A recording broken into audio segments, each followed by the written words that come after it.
A bênção dos primeiros frutos. Queridos, você já parou para pensar o que é um primeiro fruto?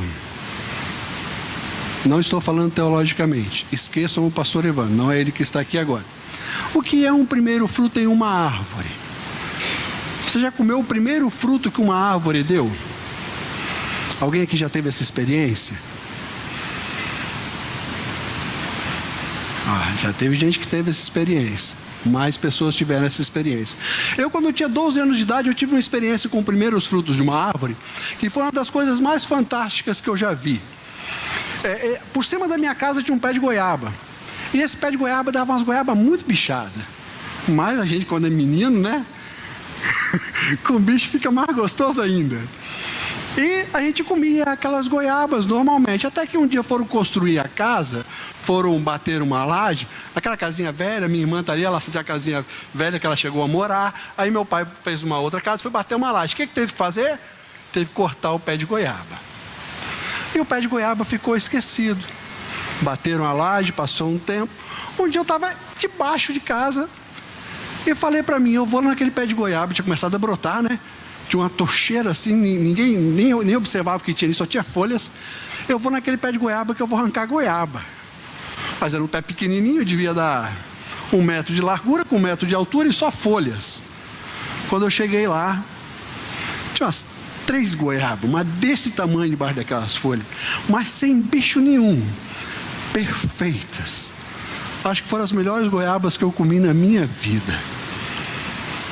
Quando falamos de primeiros frutos, geralmente é o melhor que sai da terra, o melhor que sai de você.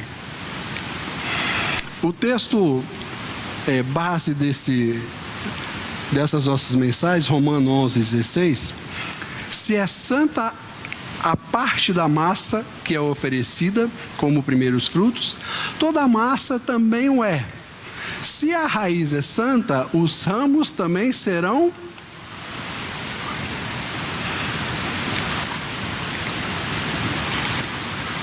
Não está no texto aqui não, tá? Os ramos também serão. Tudo que você traz para Deus, primeiro se torna santo. Eu queria viajar um pouquinho com vocês na palavra, indo lá no princípio da Bíblia. Porque quando falamos de primícias, a palavra de Deus também teve o seu início. Lá em Gênesis,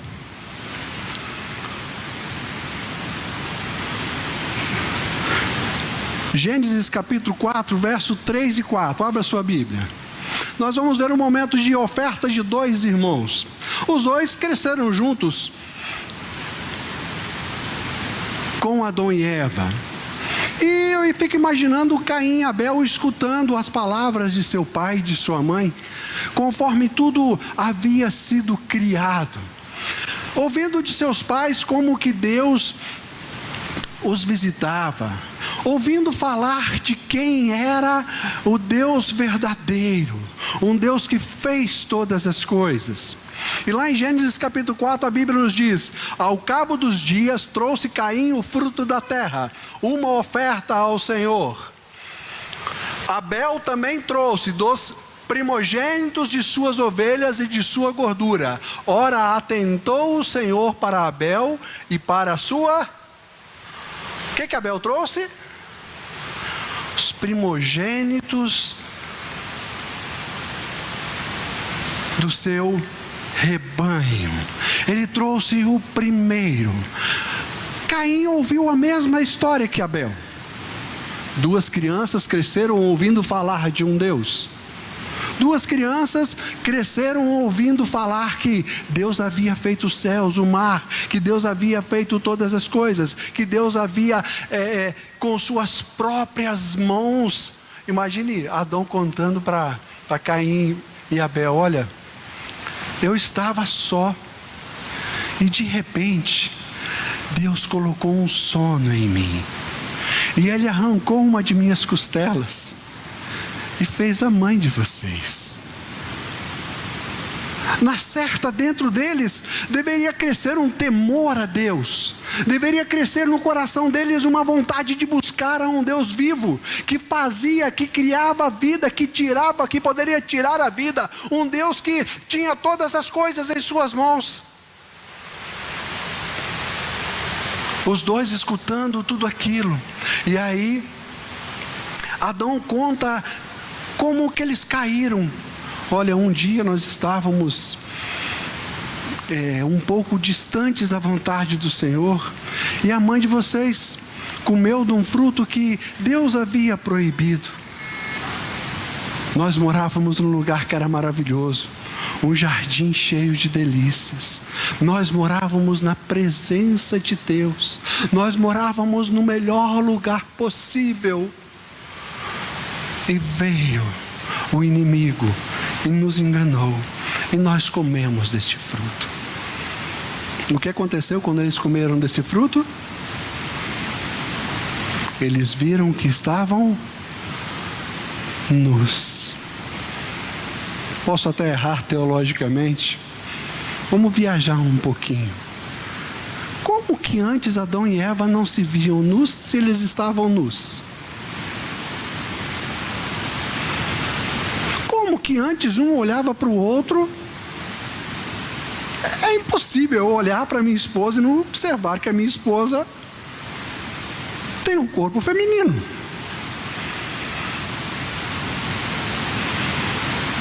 Há uma linha de pensamento que Adão e Eva estavam tão na presença de Deus, que a glória se manifestava de uma forma tão grande, que o corpo deles brilhava. Pense comigo. Pecaram. O que o pecado fez? Tirou a presença da glória de Deus. E eles viram que estavam nus. Pastor, o senhor pode afirmar isso? Não, eu estou viajando na minha mente.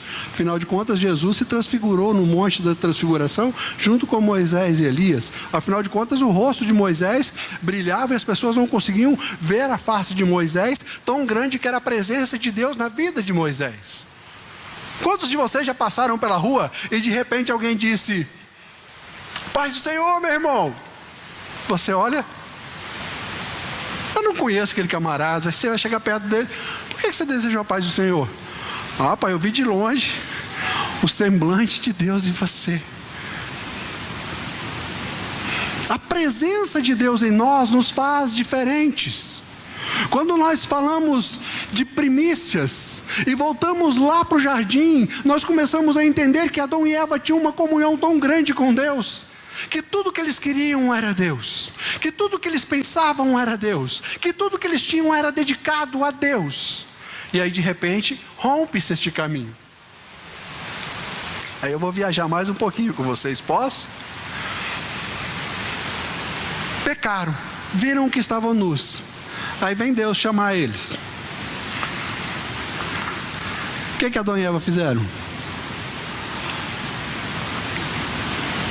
Se esconderam de quem? Espera aí, é possível? É possível, Brenda? Ou alguém que comete um pecado escondido acha que Deus não está vendo? Alguém que está fazendo algo no oculto, como diz o pastor Cláudio Duarte, anda jogando muito videogame? Alguém fazendo algum pecado que acha que as pessoas não veem ou que Deus não vê? As pessoas podem não ver, mas Deus vê tudo aquilo que nós fazemos. E quando Deus pergunta isso a Adão e Eva, o que ele estava querendo era a apresentação de ambos. Por quê? Deus conhecia Adão e Eva, sabiam onde que eles estavam, sabiam o que se passava na mente deles. Tá, chegou, viu os dois, perguntou tudo o que havia acontecido. Com o que Deus cobriu Adão e Eva? Com o quê? Deus cobriu com peles de animais. Eu vou viajar mais com você. Deus vestiu Adão e Eva com a pele do primeiro cordeiro criado. Simbologia de Cristo na cruz. Aquele cordeiro estava morto, Não. Quem derramou o sangue daquele cordeiro foi Deus, para tapar o pecado da humanidade, para tapar o pecado de Adão e Eva, já simbolizando a morte de Cristo na cruz. E de repente, Caim e Abel escutam de seus pais: olha, existe um Deus que fez todas as coisas, que fez os céus, que me criou, que fez sua mãe, que nos deu o poder de gerar filhos, nós geramos vocês. E de repente, no meio de tudo isso, os dois querem adorar a Deus, querem sacrificar a Deus, querem dar o melhor para Deus, e começam a buscar a Deus. Então Abel vai e faz o seu sacrifício, Caim faz o seu sacrifício. Os dois ouviram a mesma história. E os dois escutaram essa parte quando eles falaram: olha, um dia nós éramos tão cheios da glória de Deus, mas tão cheios da glória de Deus, mas quando nós falhamos, nós perdemos a presença da glória do Deus Criador. Caim escutou a mesma história que Abel. Com que Adão e Eva se cobriram? Eu pergunto para vocês. Com folhas, hortaliças, verduras e folhas foi o sacrifício de Caim. Abel entendeu mais. Abel entendeu quando Adão e Eva explicaram para ele: olha, Deus pegou e nos cobriu com um sangue perfeito e encobriu o nosso pecado, mesmo nós não reconhecendo. Ele veio para nos salvar, Ele veio para modificar a nossa vida, Ele veio para nos trazer de volta ao jardim. Mas nós não reconhecemos o nosso pecado. Ei, tudo que Deus quer quando o ser humano erra é a volta ao jardim, ao local original, aonde que Ele começou todo o conserto. Afinal de contas, você não tem privilégio nenhum na sua salvação. Quem te salvou foi Ele, quem te chamou foi Ele, quem te escolheu foi Ele, quem preparou a sua salvação foi Ele, quem fez o seu respirar foi Ele, quem planejou o dia do seu nascimento foi Ele. Você nasceu nesse tempo porque este é o tempo que Ele escolheu para você. Se Martinho Lutero nascesse nos dias atuais, talvez seria de pouca serventia na humanidade que nós temos, mas na época dele, ele foi o cara. Olha para a pessoa que está do teu lado.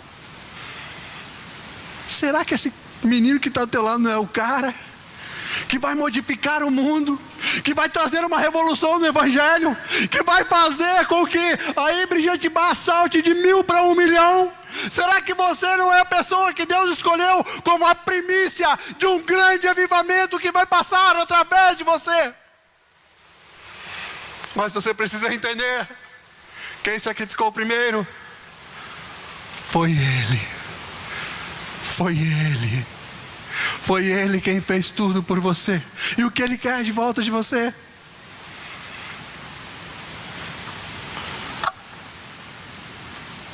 Ele quer tudo.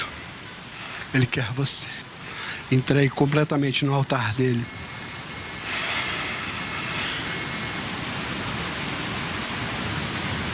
Adão, Caim e Abel fizeram e ofereceram um sacrifício de forma completamente distinta, tendo escutado a mesma mensagem.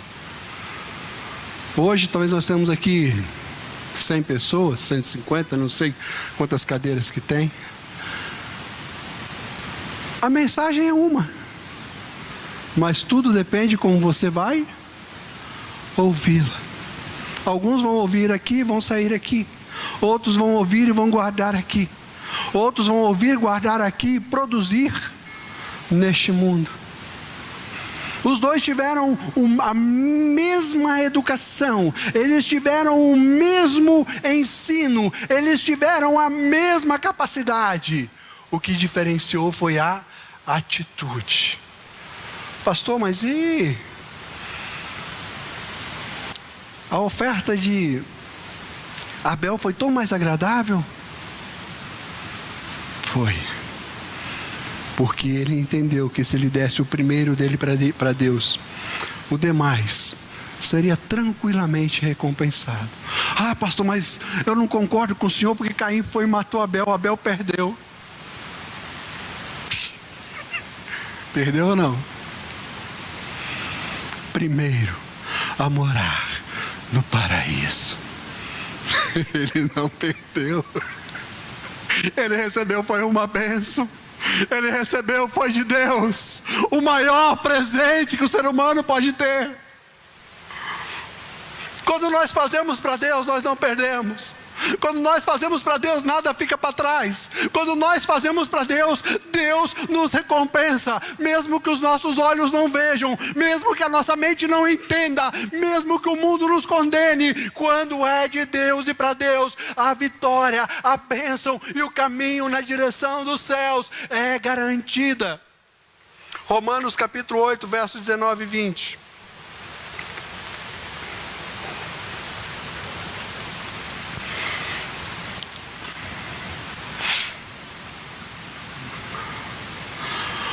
Porque a criação aguarda com ardente expectativa a revelação dos filhos de Deus.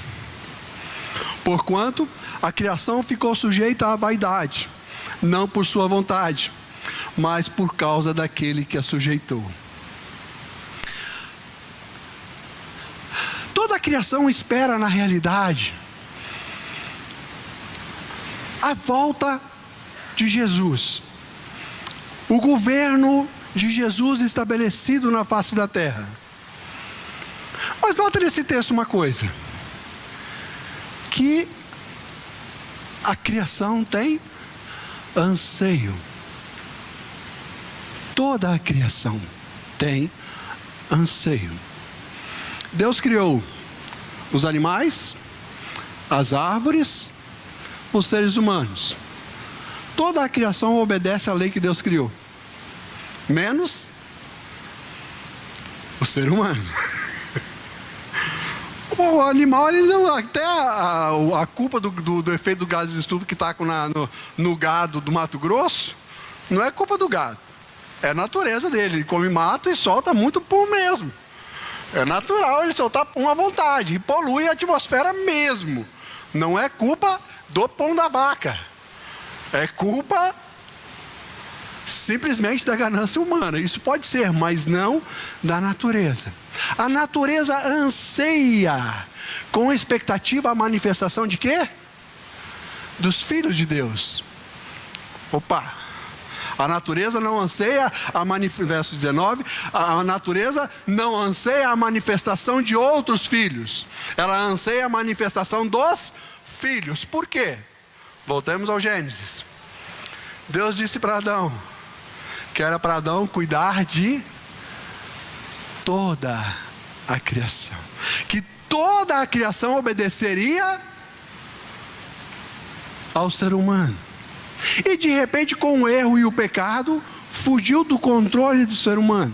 E a criação anseia a manifestação dos filhos. Como que se manifesta um filho?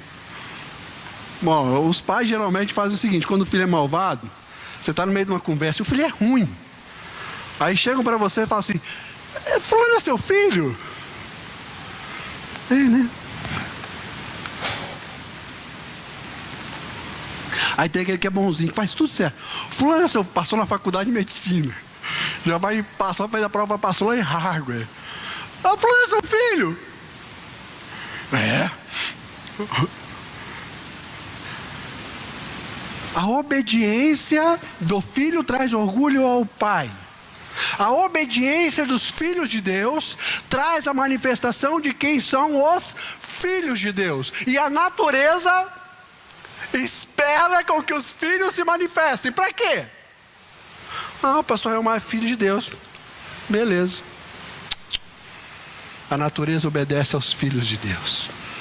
O mundo começa a rodar ao seu favor quando você começa a entender que você é filho de Deus e começa a viver uma vida buscando a Deus, servindo a Deus, fazendo o que Deus quer, obedecendo a Deus, buscando a vontade de Deus, andando pela vontade de Deus, respirando Deus, querendo Deus, vivendo Deus. E tudo que você faz, o que está ao seu redor, começa a girar ao seu favor, porque a natureza, ela já ansiava. Ele chega e fala: opa, aí está alguém que desde o princípio foi separado para que o mundo girasse para abençoar a vida dele. Você não entendeu? O mundo está preparado para abençoar aqueles que são filhos de Deus.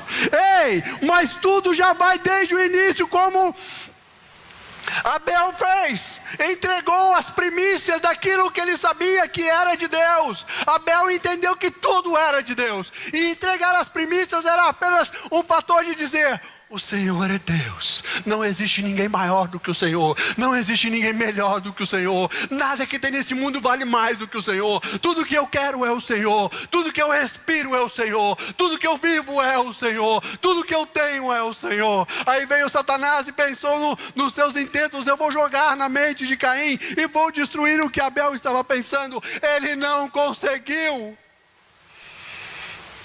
matou a vida, mas trouxe bênção para o Filho de Deus. Quando nós começamos a entender que o mundo gira para que nós possamos estar sendo servos obedientes à palavra de Deus e sermos abençoados por Deus, as coisas começam a fluir ao nosso favor. Efésios capítulo 1, verso de número 22. Também sujeitou tudo que existe debaixo dos céus. Também sujeitou tudo que existe.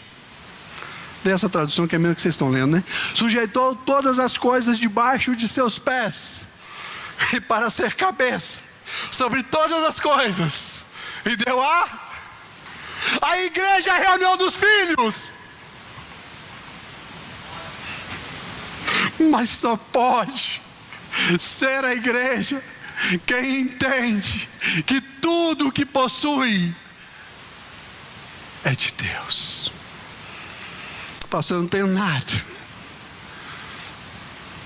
É de Deus. É de Deus. É de Deus. Aquilo que você está pensando não é seu. É de Deus.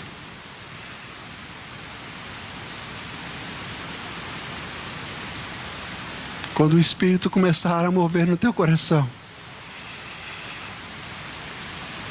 que você começar a entender que quando você entrega aquilo que é de Deus, o que acontece com a natureza? Ela estava clamando: cadê o filho? Cadê o filho? Cadê o filho? Você compreendeu? Ela começa a agir a seu favor. Pastor, na minha vida tudo está errado. A natureza está indo contra você. O mundo está indo contra você. As coisas estão sobre você. E as coisas foram colocadas debaixo dos pés de Cristo. E Ele fez o que com isso? Sujeitou a você. Aí Jesus pegou, fez tudo, sujeitou para você. Aí quando você vai falar, o pastor vai falar de primícias. Não, pastor, mas eu preciso. Peraí. Não é seu.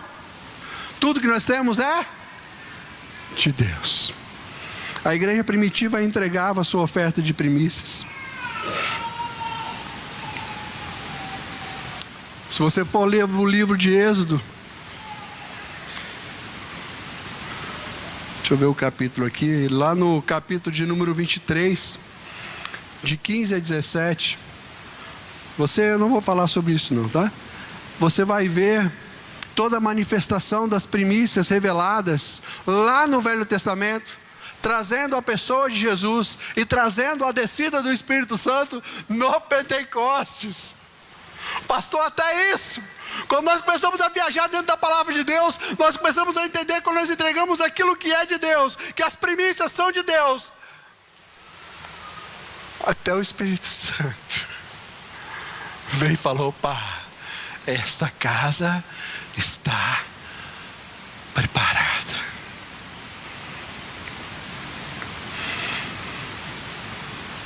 Como que Deus reconhece a manifestação dos seus filhos? João 14, 21. Aquele que tem os meus mandamentos e os...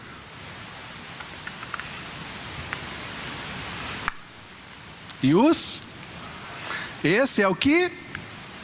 Aquele que me ama. Os filhos de Deus são manifestados pelo amor e obediência e entrega a Deus, por guardar a vontade de Deus. Não é guardar a sua vontade, é a vontade de Deus.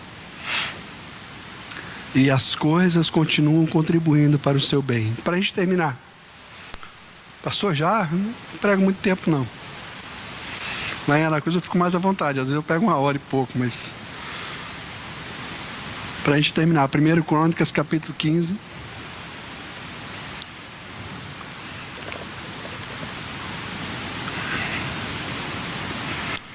Perdão, 1 Crônicas, capítulo 29, 14 a 16.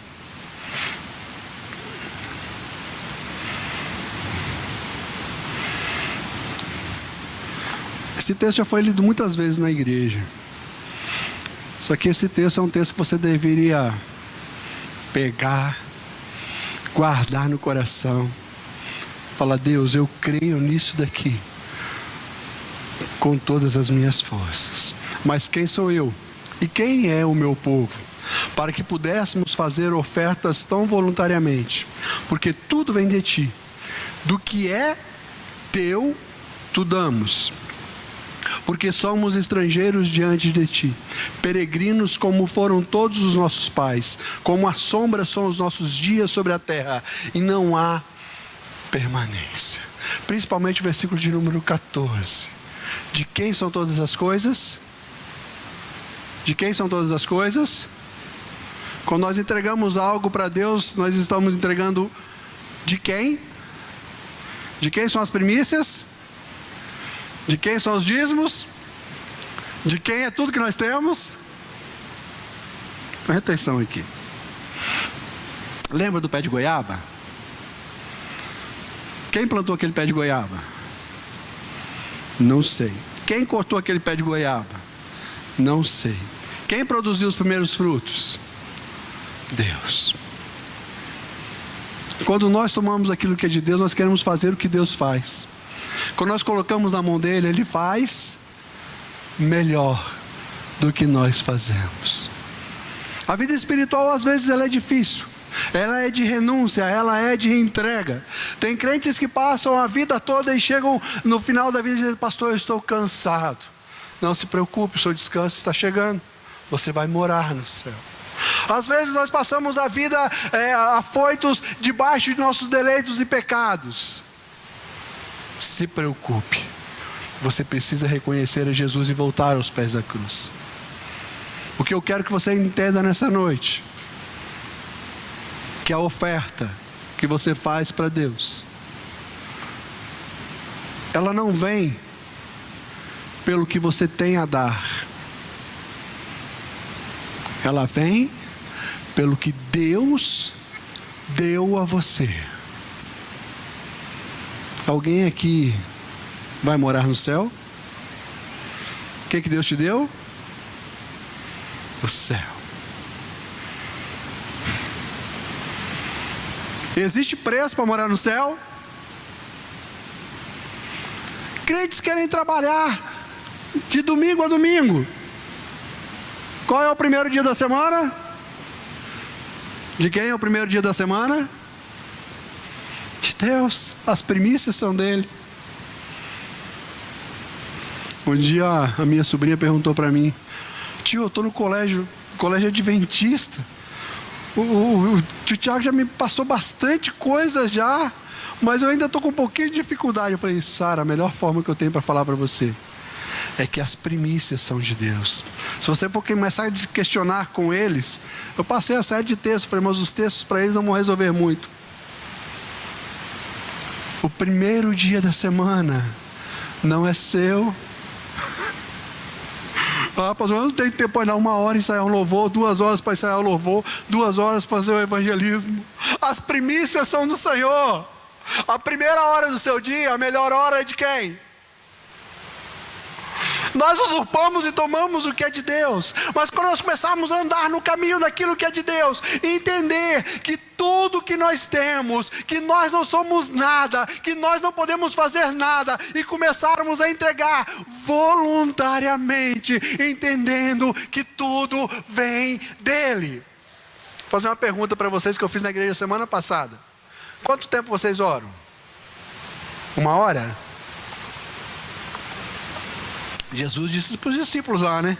Vocês não podem vigiar nem mesmo por 1 hora. Vocês oram 1 hora por dia?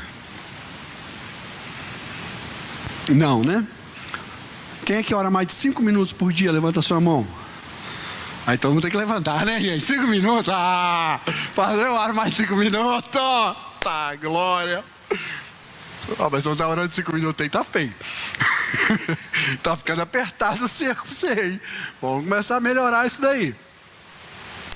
5 minutos por dia. Aí de repente o líder de jovens, o Thiago, chega para vocês e fala assim: gente, semana que vem nós vamos fazer um desafio de oração. Os jovens vão fazer um desafio de oração. Vão orar meia hora todo dia. E você assume o desafio. Aí você bota o relógio do seu lado, do seu lado, né? Do seu lado. 5 minutos, tranquilo, você já ora 5 minutos todo dia, você nem reparou. 10 minutos, começou a dar uma formigação, uma agonia. Não é nem para ver mensagem, não. É para ver se já deu meia hora. 15 minutos. Aí você não aguenta, você vai lá e pega. Nossa, pensei que já estava orando 1 hora. Só deu 15 minutos. Você sabe por quê? Vou te contar um segredo. Quando você ora, você vai para onde? Vou falar, para onde você vai? Você fica aqui na terra? Não. Quando você ora, você sai da linha do tempo. Você vai para a eternidade. Quando você ora de verdade, tá, amados? Não é aquela oração, obrigado pela comidinha. Você sai da linha do tempo e vai para a linha da eternidade. O tempo não passa. Quer ter tempo no seu dia? Comece a orar. Você vai orar 15 minutos, o seu dia vai ter 2 horas a mais. Você vai orar 1 hora, o seu dia vai ter 5 horas a mais. Mas entenda que oração faz parte das primícias do Senhor. O que eu tenho que entregar para Ele? A primícia do meu tempo. Deus, eu vou entregar a primícia do meu tempo. Eu vou começar a orar todos os dias de manhã cedo. Deus, eu não vou falar nem bom dia com a minha mãe primeiro. Eu vou fechar a porta do meu quarto e vou falar com o Senhor. E quando eu falar com o Senhor vai me dar a primícia do teu Espírito Santo. E eu vou ser cheio da tua glória. E cheio da tua glória, nada neste mundo pode me deter. Pastor, eu não gosto de orar. Peraí, tem que aprender a gostar de orar, porque se na oração eu saio da linha do tempo para na linha da eternidade, tá, glória, olha o mistério aí. Se na oração eu saio da linha do tempo aí na linha da eternidade, eu tenho que gostar de orar. Eu vou morar onde? Os jovens ficaram preocupados. Primícia do seu tempo na oração. Primícia do seu tempo no dia do Senhor. Primícia do seu tempo na sua vida diária. Primícia do seu tempo na leitura da palavra. Quando você fizer isso, o Espírito Santo faz o resto por você. O Espírito Santo faz aquilo que não é sua capacidade de fazer. Nós queremos ganhar o mundo com o nosso esforço. E temos que ter esforço, sim. Precisamos estudar, precisamos vencer, precisamos trabalhar. Mas quando entendermos que a primícia do nosso tempo é de Deus, Ele vai nos dar tempo para conseguirmos vencer todas as outras coisas. Quando nós conseguirmos entender que a primícia do nosso dia, do domingo, é do Senhor, Ele vai nos dar a primícia de dias de qualidade. Quando entendermos que a primícia do nosso dinheiro é do Senhor, Ele vai nos dar a primícia da prosperidade na face dessa terra. Tudo é dele, tudo pertence a Ele. Quando eu entrego para Ele, Ele faz o resto. Quando eu entrego para Ele, Ele começa a resolver os meus problemas. Deus. Quando eu entrego para Ele, Ele começa a trabalhar dentro de mim e dizer para mim: eu sou o seu Deus, você é instrumento meu, eu sou o teu Deus, e você vai fazer as coisas conforme eu quero, e a natureza vai te obedecer, as coisas espirituais vão acontecer, as coisas materiais vão acontecer, mas entenda,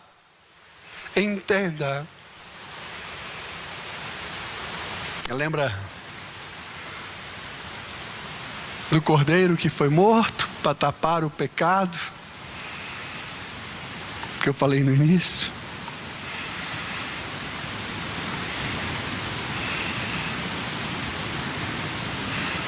Com você Ele fez melhor. Ele enviou seu Filho. Com você Ele fez mais. Ele enviou o seu Filho. Com você Ele fez muito mais. Ele enviou o seu Filho para olhar para você e dizer: você é parte da primícia da minha salvação, que foi feita por Cristo na cruz. Você é meu, ninguém toca. Mas entenda que eu te quero do meu lado. Entenda que eu preciso do teu coração ouvindo a minha voz. Entenda que eu preciso que você ande junto comigo. Entenda que o mundo foi criado para que você tenha um propósito: adorar a Deus, entregar tudo para Ele.